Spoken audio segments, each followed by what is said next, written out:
یہی ہے اور نہ قیامت تک ہمیں عزت دنیا میں ملے گی۔ قرآن کریم میں اللہ تبارک و تعالیٰ کا فرمان ہے یا ایھا الذین آمنوا اتقوا اللہ حق تقاتہ ولا تموتن الا وانتم مسلمون، اے مسلمانوں تم اللہ سے ڈرو جیسا اللہ سے ڈرنے کا حق ہے، اور تم کوشش کرو کہ تمہاری موت اس حال میں آئے کہ تم مسلمان بن کر مرو۔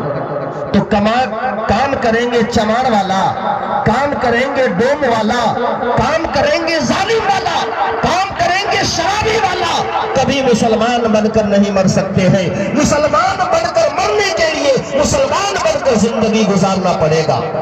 اور ایک مسلمان سماج کے اندر سب سے پہلے ہمیں چاہیے جب ہم اللہ کی آواز پر لبیک کہنے والے بنیں گے، اللہ کے رسول کا فرمان ہے احفظ اللہ یحفظک، تم اللہ کی دین کی حفاظت کرو اللہ تمہاری حفاظت کرے گا۔ احفظ اللہ تجدہ تجاہک، تم اللہ کے احکام کی حفاظت کرو اللہ تبارک و تعالیٰ کو تم اپنے سامنے پاؤ گے۔ وَعَلَمْ أَنَّ الْأُمَّةَ لَوْ اجْتَمَعَتْ عَلَىٰ أَن يَنفَعُوكَ بِشَيْءٍ لَمْ يَنفَعُوكَ إِلَّا بِشَيْءٍ، پوری دنیا اگر اکٹھا ہو کر چاہے تمہیں کچھ نفع پہنچانا، یہ اتنا ہی نفع پہنچا سکتی ہے جتنا اللہ نے آپ کی تقدیر میں لکھ دیا ہے۔ اگر پوری دنیا مل کر چاہے آپ کا بیڑا غرق کرنا، آپ کا نقصان پہنچانا، وہ اتنا ہی نقصان پہنچا سکتی ہے جتنا اللہ نے آپ کے تقدیر میں لکھ دیا ہے۔ اس لیے مسلمانوں اپنے آپ کو اس ماحول سے نکالیے، اپنے آپ کو مسلمانوں کے فہرستوں میں داخل کیجئے۔ اللہ کا منادی آواز لگاتا ہے، اللہ کا منادی آواز لگاتا ہے۔ آج وہ قوم جس کے کانوں میں ہماری مسجد کے میناروں سے نکلنے والی صدائیں ان کے کانوں میں چبھ رہی ہے، مسجد کے میناروں سے لاؤڈ اسپیکر کو اتارا جائے، اذان کی آواز کو کم کیا جائے، جو قوم ہماری اذان نہیں سننا چاہتی ہے، خدا کی قسم ایک تو نہیں کروڑوں کی تعداد میں ہمارے نوجوان ایسے ملیں گے جنہیں گانا سننے بغیر اسے نیند نہیں آتی ہے۔ سماج میں گھر گھر کے سروے کر کے دیکھیے، یہ زندہ قوموں کا شہر نہیں رہا، یہ ہماری بستیوں نے رہی۔ ایک دور تھا کہ مسلمانوں کے گھروں سے اللہ کے قرآن کے پڑھنے کی تلاوت کی آواز آتی تھی، ان کی کھڑکیوں سے نماز کی خوشبو آتی تھی۔ جیسے ہی منادی آواز لگاتا تھا الصلاۃ خیر من النوم، مسلمان اپنے بستروں کو چھوڑ کر، اپنے بیویوں کو چھوڑ کر، نرم بستروں کو چھوڑ کر اور اللہ کی دروازے پر جا کر اور لبیک کہتا تھا اے پروردگار عالم ہم تیری آواز پہ حاضر ہے۔ آج کی تاریخ میں اذان ہوتی ہے، بتائیے کتنے ایسے مسلمان ہیں، یا کتنی ہماری مائیں ہیں، یا کتنی نوجوان بیٹیاں ہیں کہ اذان ہوتے ہیں مصلی بچھا کر اللہ کے سامنے سجدے میں چلی جاتی ہیں۔ صحابہ کرام کے دلوں کا نیکی کا یہ اثر تھا، صحابہ کرام کا یہ حال تھا کہ رسول اللہ صلی اللہ علیہ وسلم کی زبان مبارک سے کوئی بات نکلے یا آپ سے کوئی بات ثابت ہو، یہ ناممکن تھا کہ صحابہ کرام آپ کے حکم کے تکمیل میں تعمیل میں ذرہ برابر بھی آنا کانی کرے۔ صحابہ کا پورا معاشرہ، پوری سوسائٹی رسول اللہ صلی اللہ علیہ وسلم کے سنت پر اپنے آپ کو قربان کرنے کے لیے تیار تھی۔ آج کی تاریخ میں یہ ہمارے نوجوان طبقہ، ان کی شکل و صورت کو دیکھ لیجئے، ان کی حیت کو دیکھ لیجئے، انہیں رسول اللہ صلی اللہ علیہ وسلم کے طریقے سے پیار نہیں ہے، انہیں انگریزوں کے طریقے سے پیار ہے۔ جس انگریز نے 1947 کے اندر ہماری مسجدوں کو مسمار کیا، ہمارے مدارس کو ڈھائے، ہماری بیٹیوں کی عزت و آبرو کو تار تار کیا، ہماری ماؤں کی عزتوں کے ساتھ کھلواڑ کیا، آج اس کا طریقہ ہمیں پسند ہے، نبی کا طریقہ ہمیں پسند نہیں ہے۔ کتنے نوجوان ایسے ملیں گے جو دیکھ لیجئے سیلونوں کے اندر بیٹھ کر داڑیاں ترشواتے ہیں، یہ رسول اللہ کی سنت ہے۔ یہ سنت آج کہاں جا رہی ہے؟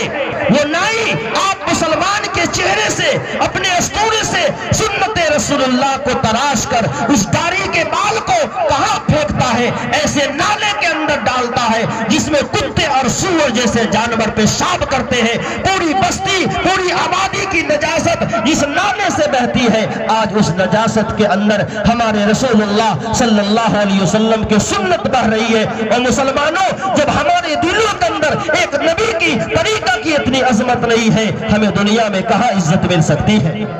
اس لیے مسلمانوں، ہم اپنے سماج کو سدھارنا چاہتے ہیں، ہم اپنی زندگی میں پھر سے انقلاب لانا چاہتے ہیں، ہم اپنی عزت کو پھر سے بحال کرنا چاہتے ہیں، تو ہمیں رسول اللہ صلی اللہ علیہ وسلم کے طریقے کو مضبوطی سے پکڑنا ہوگا، ہمیں اللہ اور اللہ کے رسول کے حکموں کے مطابق زندگی گزارنا ہوگا۔ آج کی تاریخ میں جو سب سے بڑا اہم مسئلہ بنا ہوا ہے وہ تعلیم کا مسئلہ ہے۔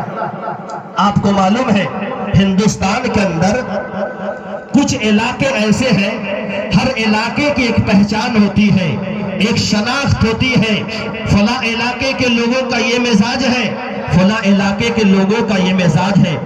اس ملک ہندوستان کے اندر خاص طور سے راجستھان اور گجرات کے علاقے میں لوگ بھیڑ بکری چرانے کا زیادہ کام کرتے ہیں۔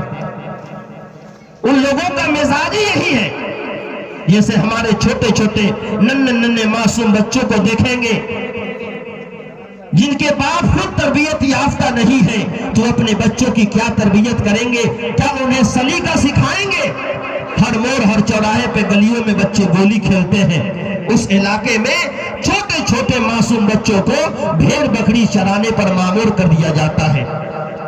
ایک بیچارے کے دل کے اندر یہ شوق ہوا کہ ہماری نسل در نسل یہی کام بھیڑ بکری چرانے کا کام کر رہی ہے، کیا ہی بہتر ہو کہ ہم اپنے بیٹے کو پڑھا لیں، چاہے دینی تعلیم ہو یا عصری تعلیم ہو، چلو پڑھا کر دیکھتے ہیں پڑھنے کے بعد بچہ کیا کرتا ہے۔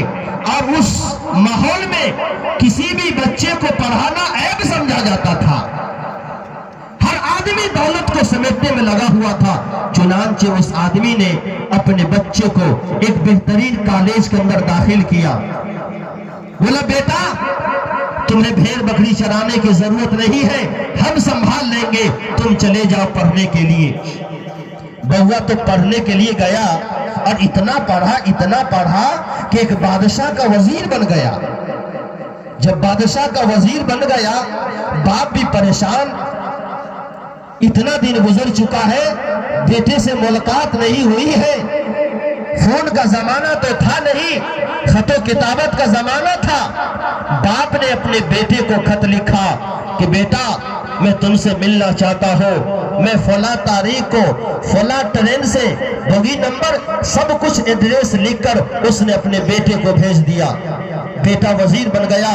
وزیر نے بادشاہ سے کہا بادشاہ وقت ہمارے والد محترم ہم سے ملنا چاہتے ہیں، ہم تو وزیر بن چکے ہیں، آپ کی خدمت میں ہیں، ہمیں باپ سے ملنے کا موقع نہیں ہے، فلاں تاریخ کو فلاں ٹرین سے اتنے بج کر اتنے منٹ پر فلاں اسٹیشن پر ہمارے والد محترم آنے والے ہیں۔ بادشاہ بھی سوچا یہ میرا وزیر ہے، اس کا باپ آ رہا ہے، جب بیٹا وزیر ہے تو باپ بھی پڑھا لکھا ہوگا۔ چنانچہ بادشاہ نے اس وزیر کے باپ کے استقبال کے لیے اپنے شاہی دولت خانے سے لے کر ریلوے اسٹیشن تک پورے سڑک کو بادشاہ نے سجا دیا، اور بادشاہ کے دربار میں جتنے بھی لوگ تھے سارے لوگ زمان اقتدار سے ڈھول تاشے اور گن کے ساتھ سارے اس کے وزیر کے باپ کے استقبال کے لیے نکل گئے۔ سارے لوگ حیران ہیں، یہ بادشاہ کے ساتھ وزیر، سارے رعایا ڈھول تاشے اور پٹاخے کے ساتھ، آخر کون آ رہا ہے، کن کا استقبال ہونے والا ہے؟ گاڑی آئی، ٹرین آئی، اسٹیشن پر رکی۔